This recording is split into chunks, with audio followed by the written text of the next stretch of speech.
In 1849, the British Empire separated an 11-year-old child from his mother and forced him to sign away his kingdom.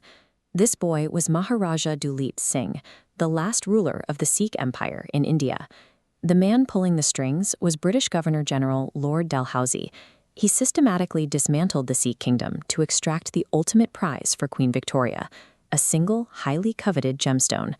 That stone originally weighed a staggering 793 carats. It was so impossibly large and radiant that it earned the name Koh-i-Noor, which translates to the Mountain of Light. But centuries of bloodshed had attached a terrifying legend to the gem.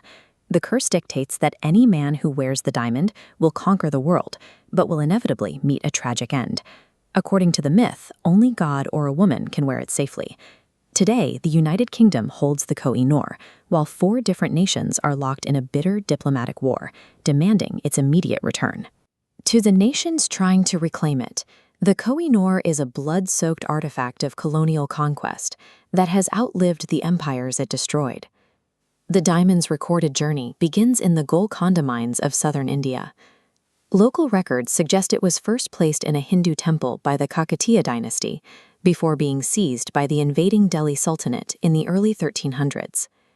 Through continuous warfare, the jewel passed to the Khilji dynasty and eventually to Babur, founder of the Mughal Empire, who estimated its value at 2.5 days' food for the entire human race.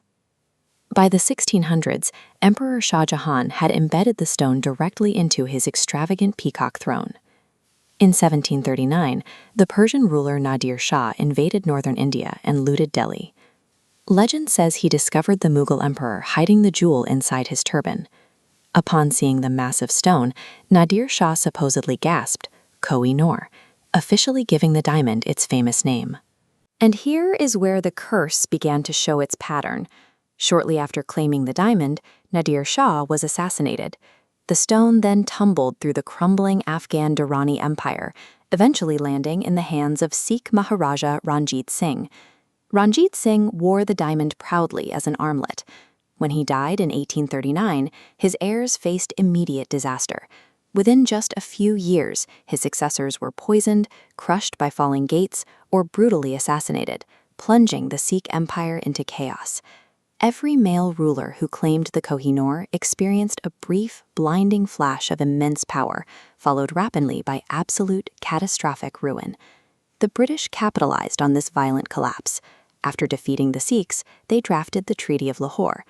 Article 3 explicitly forced the young Maharaja Duleep Singh to surrender the Koh-i-Noor directly to the Queen of England.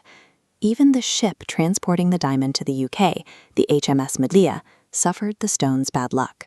The crew was struck by a lethal cholera outbreak and battered by severe storms for weeks before finally reaching British shores. When the East India Company proudly displayed their prize at the 1851 Great Exhibition in London, the British public was incredibly underwhelmed.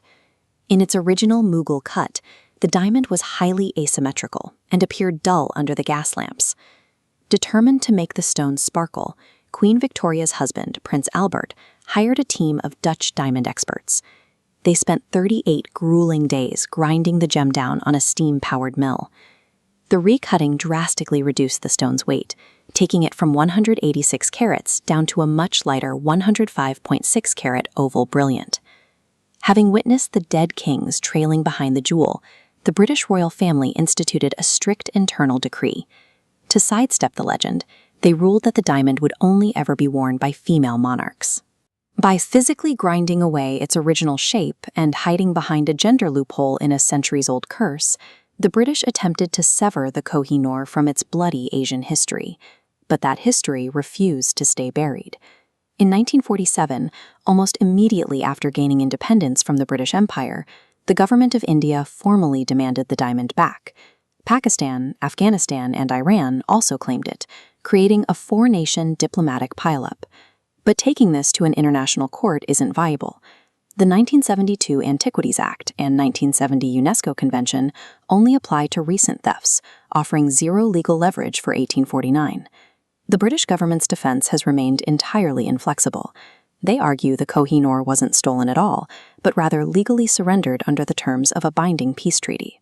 Former UK Prime Minister David Cameron summarized the official stance bluntly, stating that if you say yes to returning one artifact, you suddenly find the British Museum is empty, so the diamond stays exactly where it is.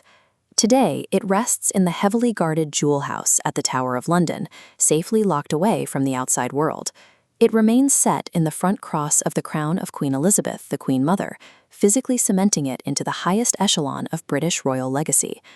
Today, the Koh-i-Noor exists as the ultimate symbol of diplomatic deadlock, leaving an open, unhealed wound from the era